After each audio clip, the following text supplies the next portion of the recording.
Sejam muito bem-vindos a essa nossa aula de hoje, a essa nossa primeira experiência de preparação para o Exame Nacional do Ensino Médio.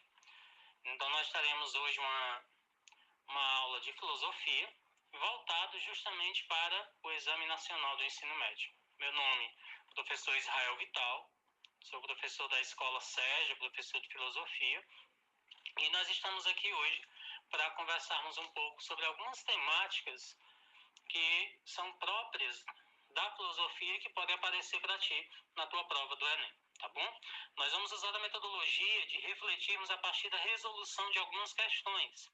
Então, a partir de agora, eu te convido a ficar atento. Eu vou iniciar com uma questão simples, para que a gente faça uma abordagem inicial ao conteúdo, e sequencialmente nós vamos, digamos que, adentrando um pouco mais, aprofundando um pouco mais o nosso conteúdo, tá bem? Essa nossa primeira questão, introduzindo ideias, nós vamos tomar esse texto, e inclusive é um texto que está lá no livro da Marilena Chauí, Convite à Filosofia. Vamos lá.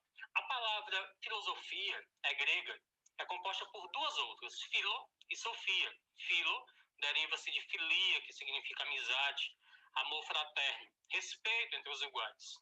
Sofia quer dizer sabedoria, e dela vem a palavra sophos, sábio. Filosofia significa, portanto, amizade pela sabedoria, amor e respeito pelo saber. Filósofo, o que ama a sabedoria, tem amizade pelo saber, deseja saber. Assim, a filosofia indica um estado de espírito. Eu vou até grifar esse trecho, porque ele é importante para a gente. O da pessoa que ama, isto é, deseja o conhecimento, o estima, o procura e o respeita. No texto, a filósofa Marilena Chauí define o sentido da palavra filosofia, criada por Pitágoras. Então, aqui uma informação interessante: a palavra filosofia ela é moldada por Pitágoras, isso aproximadamente no século VII a.C. Agora, a filosofia ela nasce com qual objetivo? O item A me diz que concordar com as explicações dadas pela mitologia. O item B me diz que ela nasce com o objetivo de questionar o conhecimento mítico e buscar explicações lógicas e racionais para o universo. O item C, que ela demonstra a impossibilidade de construção de um conhecimento verdadeiro.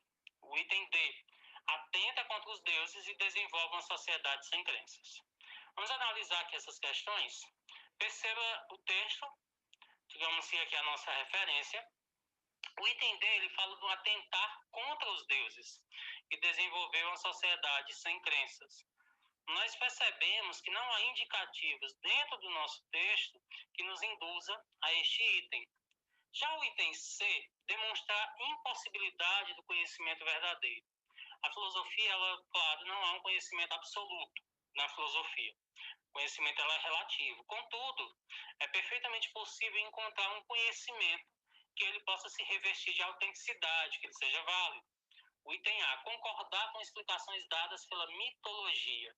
A filosofia ela já quer justamente romper com o pensamento mitológico. Portanto, o item correto é o item B, aqui, ó.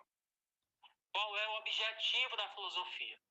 Ela quer questionar o conhecimento mítico, ou seja, ela quer superar a dimensão do mito e ela quer, a partir daí, migrar para as explicações lógicas, para as explicações racionais. Logo, nós podemos inferir que a filosofia ela nasce justamente com esse objetivo, de fazer com que haja uma quebra, uma ruptura do conhecimento mítico agora em substituição para o conhecimento racional. Isso não é feito instantaneamente, é importante que nós tenhamos isso em mente, tá bom? A segunda questão, ela também trata da filosofia grega, porém aqui ela vai lá para a physis. O que é essa physis? É o princípio, é a física.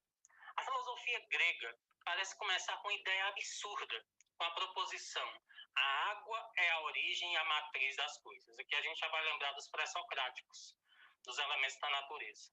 Será mesmo necessário deter-nos nela e levá-la a sério? Sim, e por três razões. Em primeiro lugar, porque essa proposição enuncia algo sobre a origem das coisas. Em segundo lugar, porque o faz sem imagem e fabulação.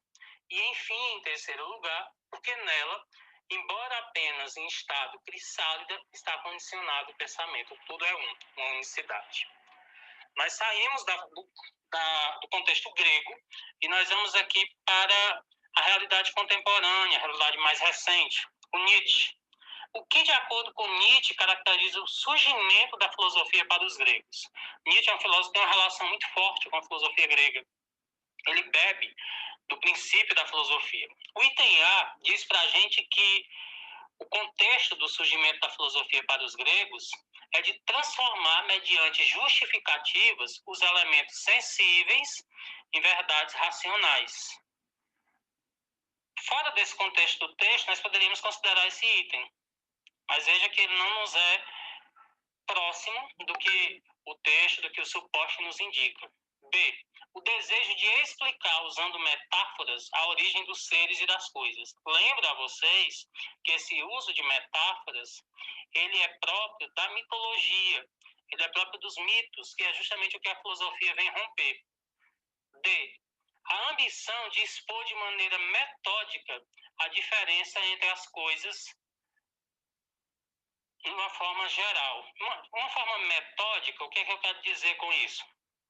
Eu quero justamente falar para a gente que metódico é um caminho, um itinerário próprio. Aqui, a tentativa de justificar, a partir dos elementos empíricos, o que existe no real. Aqui a gente já vai pensar em empirismo e racionalismo.